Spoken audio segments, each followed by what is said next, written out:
Et donc depuis hier, on a bien compris que l'Italie allait devoir encore cravacher pour espérer accrocher une place à la Coupe du Monde, puisqu'il faut bien le rappeler, ils n'ont plus disputé, nos amis italiens, de Coupe du Monde depuis 2014. Et la question c'est, est-ce que on rappelle l'Italie... que 2014 c'était une bonne Coupe du Monde pour l'Italie. Je vais y revenir dessus, mais 2017, ils sont éliminés en barrage par la Suède. 2022, ils sont éliminés en barrage par la Macédoine du Nord, donc il y a un vrai traumatisme là-bas. Et là, ils ont été battus 4-1 par la Norvège hier, qui est donc première Par de son Erling groupe. Haaland. Par Erling Haaland, mais surtout l'Italie qui pouvait encore se qualifier. Il fallait battre la Norvège 9-0 ou 10-1, donc déjà c'était farfelu, mais s'attendait pas quand même à ce qu'ils perdent 4-1 à la maison malgré les conditions. Donc est-ce que l'Italie est encore une grande nation du football ? J'ai envie de répondre oui, mais est-ce que l'Italie est une grande sélection ? Absolument pas. Absolument pas. C'est toute la notion, je pense, entre les deux. Grande nation, parce que oui, le palmarès est là, 4 Coupes du Monde, 2 euros, il y a aucun problème. Pays culturellement branché foot du matin au soir. Maintenant, sélection, je pense que l'Italie ne peut plus faire partie de ce pool-là actuellement. Parce que quand tu n'as pas disputé une Coupe du Monde depuis maintenant 12 ans, que tu galères à passer en barrage, que tu ne passes pas une fois que tu es en barrage, et surtout... que ton vivier est juste fantomatique. En fait, il faut regarder tout ça largement sur l'effectif italien. Il fait peur, en fait, par rapport au football des grandes nations. On a la chance en France d'avoir vraiment une équipe A, B, voire C. Les Italiens, déjà, l'équipe A ne te fait pas tant rêver que ça. L'équipe B, c'est vraiment à se poser des questions. J'y reviens. L'Italie, évidemment, a remporté l'Euro 2021. On n'a pas oublié, il n'y a pas de souci. Sorti de nulle part, un petit peu quand même. Sorti de nulle part, avoir la qualité de cet euro-là aussi qui était un petit peu bizarre. Mais surtout, il y a des choses qui fâchent parce que vous vous rendez compte, ça c'est pour le côté vous interloquer un peu, mais la dernière fois que l'Italie a disputé une Coupe du Monde, l'iPhone 6 n'était pas sorti encore. Ça c'est pour parler aux générations. Voilà. C'était 2014 et donc Johan le disait tout à l'heure, 2014 ils ne sortent même pas de la phase de groupe, ils sont 3e de leur groupe derrière le Costa Rica et l'Uruguay. Et devant l'Angleterre, qui était vraiment catastrophique cette année-là. Ce qui est particulier dans ce groupe-là, c'est qu'ils battent l'Angleterre. Ils ont une victoire, ils battent l'Angleterre. Mais quand ça, c'est ta dernière Coupe du Monde, je rappelle qu'après 2006 aussi, 2010, ils sont éliminés au premier tour. Ça veut dire que depuis 2006, depuis cette finale-là, ils ont une seule victoire en Coupe du Monde. Et la dernière victoire, même en phase à élimination directe en Coupe du Monde de l'Italie, ne date même pas de la finale, mais de la demi-finale contre l'Allemagne, parce qu'il y avait eu match nul avec la France. On a beaucoup parlé d'un creux générationnel ces dernières années pour expliquer déjà les deux éliminations en barrage des deux précédentes campagnes. Je pense qu'on est au-delà de ça, on est sur un football italien qui se meurt, parce que quand tu regardes le taux de joueurs italiens qui jouent dans les clubs italiens, c'est de l'ordre de 36% l'année dernière, je crois. Je pense que tu as des grands clubs italiens, alors même si l'Inter était en finale de la Ligue des Champions l'année dernière, il y a beaucoup de joueurs étrangers qui jouent dans ces grands clubs italiens. Et dans le renouveau... Alors qu'avant, beaucoup de joueurs italiens jouaient en Italie. Voilà. Et exportaient très peu, finalement. Et pour finir... Si la Norvège finit première de son groupe là hier, en claquant des buts de partout et tout, c'est parce que la Norvège est portée par un joueur de classe mondiale. L'Italie n'a aucun joueur de classe mondiale à l'heure actuelle. Voire 3. Bientôt 3. Oui, peut-être bientôt 3, voilà. Oui. L'Italie, c'est fou de dire ça, et je suis triste pour les Italiens, parce que l'Italie, c'est historique, c'est une grande nation du foot. Mais à l'heure actuelle, c'est pas une sélection qui fait rêver, et c'est pas une sélection qui mérite même. S'ils vont à la Coupe du Monde, pour y faire quoi franchement. Ça, c'est l'autre question, ça c'est sûr. Mais quand tu vois effectivement déjà le sélectionneur, en fait, Gennaro Gattuso. Oui, alors qu'a dit hier. No offense contre lui, joueur incroyable et tout ce que tu veux, mais en termes d'entraîneur et tout ce il n'a pas suffisamment c'est un homme de tempérament, c'est un leader, mais le reste. Et à la fin du match, ils prennent 4-1 à la maison quand même devant 70 000 personnes, ils sortent sous les sifflets. Il dit il faudra reconstruire à partir de la première période où l'Italie avait mené 1-0 au début et pas la fin du match. Mais comment tu peux passer à côté du fait que tu as pris 4 et que la deuxième période, la Norvège t'a roulé dessus en fait. Ouais. Puis il n'y a même pas que ce match-là, en fait. Je sais pas comment. J'ai l'impression de voir Fabien Galtier, en fait, quand il parle de Gennaro Gattuso, là. C'est pas possible. Donc oui. Ça va être dur de te contredire quand même là, Alex, Simon, Yo. Je sais pas si vous avez un avis contraire ou pas. Il y a absolument aucun débat. Moi, je souscris évidemment. Et encore une fois, moi, je suis de la génération qui a connu, en effet, le calcio, tout ce que ça voulait dire. Il y avait que 3 étrangers autorisés par équipe. C'était avant l'arrêt Bosman. Il y avait les 3 Hollandais du Milan, Van Basten, Gullit, Rijkaard. À l'Inter, il y avait les 3 Allemands. Enfin bon. Et puis, en effet, toutes les stars, quand même, quand ça s'est un petit peu élargi, les stars du foot jouaient en Italie. Ça ne les empêchait pas, parce que tu l'as rappelé, d'être performants, parce qu'il y avait cette culture.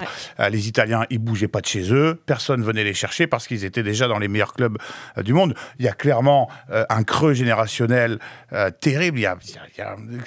Si on cherche qui sont les meilleurs joueurs italiens aujourd'hui, t'as Donnarumma, Barella et Tonali. C'est tout. Et c'est tout. Devant les mecs qui te font un peu vibrer. Orsolini, c'est pas mal. Bon, mais ça joue dans un petit club. Ouais. Il joue à Bologne, Orsolini, je crois. Mais c'est pas mal. Il y a un Berardi qui va revenir, qui aurait pu être un Furiklass, selon moi, mais qui a choisi de faire une Joaquin en restant toute sa carrière à Sassuolo sur son aile droite. Bon, pareil, lui, il avait été formé en neuf. La Juve le voulait quand il était jeune. Bon, il est souvent blessé, mais bon. Et la nomination de Gattuso te dit quelque chose du désespoir du football italien. Je veux dire, quand t'en es remis à confier les clés de la baraque à Gattuso, légende du foot italien, c'est pas la question, du grand Milan du début des années 2000, c'était un joueur fabuleux, mais encore une fois, c'est un mec qui a pas passé le gap entre la carrière de joueur légendaire et l'entraîneur tout juste bon. Et qu'est-ce qu'ils sont allés chercher chez Gattuso? La caricature, l'aboyeur, le mec qui veut de l'intensité. J'ai lu là dans les interviews, il veut qu'on s'entraîne à 100 à l'heure. C'est ça son leitmotiv, pour secouer un peu les mecs. Mais je veux dire, après, ils en ont épuisé un paquet de sélectionneurs. Oui, 6 sélectionneurs depuis 2014. Ce que je veux dire, c'est que je pense qu'il y a un vrai problème. Après, Mancini leur a fait un sale coup en partant quand même, parce que je pense que c'était pas si mal que ça quand même. Et c'est Mancini qui gagne l'Euro, sauf erreur de ma part. Bon, après Spalletti, pour moi, c'est une carotte, c'est un mec qui bouffe à tous les râteliers, j'étais pas convaincu. Mais Non, mais c'était au moins un coach d'expérience, plus que Gattuso. Spalletti, ou même tu remettrais Marcello Lippi sur le banc, ça changerait rien.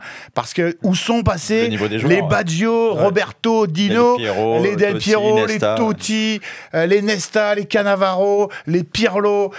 Les mecs qui avaient du ballon, qui avaient cette culture italienne, mais qui en même temps avaient du ballon, même les avant-centres, Luca Toni, les mecs comme ça, les Camoranesi. Je veux dire, tous les mecs, tu prends l'autre jour, je suis retombé sur une liste de joueurs du Mondial 2006. C'était il n'y a pas si longtemps que ça. Alors, c'est dans toutes les sélections. Je pense que le creux du réservoir de joueurs, de stars internationales, il ne concerne pas seulement l'Italie. Mais quand tu regardes la sélection italienne, qui remporte le Mondial contre nous, faut-il le rappeler. Bon, voilà, il y avait des cadors à tous les postes. Donc, c'est pour ça que je veux pas non plus taper sur Gattuso, qui, les a remis à flot et leur a laissé une chance d'y aller. Il a dit que je crois qu'il foutait plus les pieds dans le pays s'il se qualifiait pas pour. Il annonce beaucoup de trucs. Mais en effet, peu risqué là quand même. Tu peux pas presser 3 litres de jus avec une seule orange. C'est compliqué. Donc tout Gattuso qui soit. Très jolie métaphore. Merci. Les grandes nations qui ont loupé des coupes du monde, c'est arrivé. Tout le monde a des creux. La France a eu un creux évidemment. On se souvient des années 90, il y a 2 coupes du monde qui sont loupées. Voilà, mais 3 coupes du monde d'affilée. Non, mais attention, et puis c'est pas fait encore, mais ça serait catastrophique. On parle plus de la même coupe du monde, on n'est plus à 32, on est à 48. Tu la loupes, c'est là, c'est honteux. C'est vrai que t'as raison de le dire. Non, c'est honteux. Et puis, donc là, on n'a pas expliqué encore, mais l'Italie, donc deuxième de son groupe, peut se qualifier. Il faudra passer par des barrages. Demi-finale et finale. Demi-finale en match sec. Le premier sera à domicile, quoi qu'il arrive, pour l'Italie qui est tête de série. Il faudra voir contre qui elle va tomber. Alors, potentiellement Suède, potentiellement Macédoine du Nord encore. Macédoine du Nord. Et attention à la Macédoine du Nord, parce que ça joue encore bien. Parce que la Suède, ils seront favoris, pour moi. Non, vu le parcours de la Suède, je crois que la Suède, c'est 0 victoire pour l'instant en phase éliminatoire. Le fait que ça soit à domicile, je ne sais pas si c'est mieux pour eux ou moins bien, parce que souviens-toi de la Macédoine du Nord, le traumatisme que c'est à la maison, en fait, de te faire sortir. Oui, puis la pression que tu vas avoir à ce moment-là aussi. C'est-à-dire que tu joues tout là-dessus. Exactement. Et ils ont déjà le traumatisme. Imagine, tu passes contre la Macédoine du Nord, il te reste un match, et là, ça sera.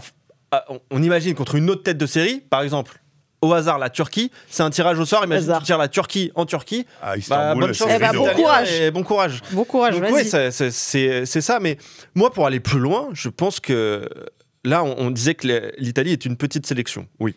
Certes, c'est une petite sélection maintenant, elle ne fait plus peur à personne, mais même l'Italie en général commence à régresser. Je ne dis pas que l'Italie est devenue une petite nation de foot. Ça reste une nation très forte, mais l'Italie est en train de régresser. On le voit avec les droits TV du calcio. Personne n'en veut, personne ne regarde, alors que tu parlais des années bénies, des années 90, des années 2000 même, où il y avait des joueurs, on se rappelle à PES, on prenait tous l'AC Milan et l'Inter, parce que c'était incroyable en fait.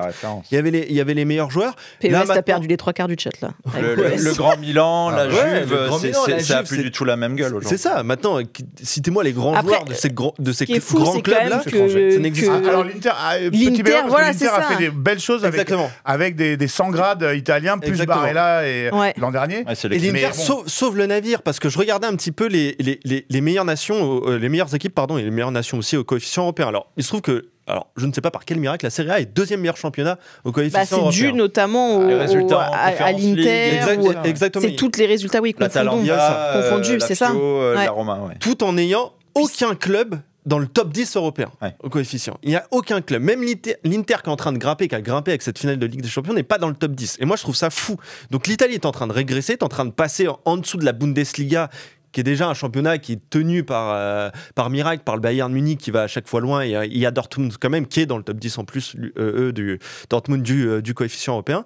Mais moi, je suis en train de me dire que l'Italie est en train de va basculer dans une petite nation de foot, et c'est extrêmement dommage. Il y a un truc très inquiétant, pour rebondir sur ce que disait Simon aussi, par rapport au niveau des joueurs que l'on voit plus du tout aujourd'hui, qui a un gap par rapport à ce qu'on a vu à l'époque et aujourd'hui. Et le problème, c'est le renouvellement. En fait, quand tu regardes les générations à venir, en France, tu as toujours un œil sur les futurs cracks qu'il va y avoir. Mais en Italie, le petit Pio Esposito qui a marqué hier, il a 20 ans. Ok, c'est peut-être un futur bon joueur, mais pour l'instant, il n'a rien prouvé. Il y avait le petit Casadei, je crois, qui joue au Torino. Qui maintenant est au Torino. Qui est au Torino. Mais t'as pas beaucoup de futurs grands joueurs. T'as pas de crack italien. C'est un problème de formation. Et le problème est à la forme. Exactement.